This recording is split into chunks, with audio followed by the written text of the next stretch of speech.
All right, guys, what's going on? Grab a pen and jot this down.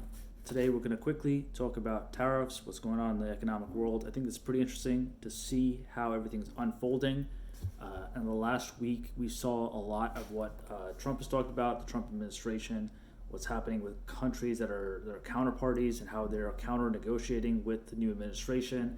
I'm going to provide some recommendations of probably content you want to see. I'm definitely not an expert, but I love to follow macroeconomics, not politics, but macroeconomics and what's happening in the world. So there are a couple things to first keep an eye on. Number one, President Trump has been talking about tariffs since 1988. He first mentioned it on the Oprah Winfrey Show back then, so over 35 years now. He is very consistent in the belief that the United States has been taken advantage of in two form factors. Number one, we've outsourced a lot of our key manufacturing, mission critical functions. We've seen this particularly during the COVID pandemic in the last, the first 2 years of it, where we couldn't get access to medical supplies, we couldn't do a lot of critical functions, we couldn't import things because of the restrictions, trade restrictions. A lot of countries were also shut down. So our sovereignty or independence was really tested in those areas. And people in the government or anybody at a very high level will have a deeper understanding than anybody at a public eye level, because there are moments where you're saying, you're financing things with treasuries, so you have an idea of the capital markets, you're buying things and then transporting through shipping ports, running them through transit lines, railroads, containers, freights, trucking, getting them to the facilities, getting them to the hospitals, getting them to the people, like the last end mile. We usually only see like one or two form factors of like, the Amazon Prime guy delivered it to my door in 15 minutes. But we don't see how anything goes from a manufacturing hub in Taiwan, China, South Korea, Japan, and then goes through like 20 processes to get to the doorstep of somebody in like California or North Dakota or even in Canada or even coming from Canada. All these things that are going on in the world are border challenges. They have to go through someone's border, whether it's state, local, or national. So I think Trump has a deep understanding of this. People don't realize that he's a developer and that they develop buildings, laying down cement, doing the manufacturing, the planning, the production, and the sale. That requires a deep level of logistics, which is something like a military soldier or a military commander would have a deep understanding of. And he's the commander of chief, so it's important that he has a good understanding of this. I don't think most people do. Most of the people in the administration, in the cabinet positions, this ranges from the defense, commerce, treasury, all these guys have more operating experience than the past ones from what I've seen. So when they're saying things, I have to take their word, or I have to give them a lot of weight. There's a lot of weight behind their words. I think it's important to give them that respect, because I'm definitely not in the same macro position. Micro, like most people are, and they're stuck in their day to day, their own life. They're not focused on a $20 trillion, revenue economy. They don't even have $20 million. So these are big decisions for multiple reasons. They're not money. Money's not the only driver. Tariffs are really interesting. They talked about it. Howard Lutnick has talked about it as a form of external revenue versus internal revenue, which is more income tax related. So obviously, President Trump has been very clear he wants to reduce or eliminate a lot of the income taxes that are a burden for people making $150,000 or less. That's a major statement. That's a lot of money that has the big gap. I think a lot of it can be subsidized through tariffs if done correctly. I think the interesting thing of how he laid it out, I think people don't like it, but this is how you actually have to lay out roadmaps and plans. You have to do it quick and fast and be very precise, and then have people come back to you. If you wait and roll it out, like I've seen people suggest, 6 months, 12 months, 5%, 10% spikes, it does not work. That becomes so stagnant. It doesn't provide you the level of leverage that you need in the moment of time you need it the most. And right now, he needs it in two form factors, the entire administration. Number one is he needs to generate the revenue now. Number two, he needs these countries to start working with us, not China. That's been a major component. I didn't realize it was so important, but he made it very clear in the last 2 days. Last week, the last 3 days, Wednesday through Friday, obviously the market sold off because everybody was so worried about tariffs.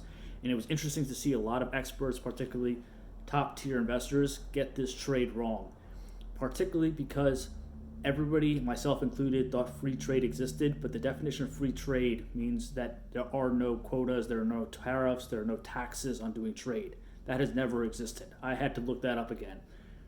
The Adam Smith Wealth of Nations type of rule of how the world is financed has never been true, and it's fine. It doesn't have to actually be true. It's kind of ultimate. It's like an optimal environment. It's like a utopia. It's not in this current world order, and it never has. Nobody else will ever do it because everybody has the resources that they want to export at a profit, or if they're going to import it, they want to make it higher. So the domestic manufacturers, like oil and gas, every country has some form of resource, timber, shipbuilding, medical supplies. Your IQ, your IP, your manufacturing of socks and apparel and food. Everybody does something special, and in some ways you want to guard your people, and then you want to export it at a profit, and you want to import at a tax, because you don't want people from other countries take advantage of your local production capabilities. So one, it looks like he's going to have a flat tax on external revenue. That's going to be around the 10% level. I've seen a lot of people attack the formula that was created.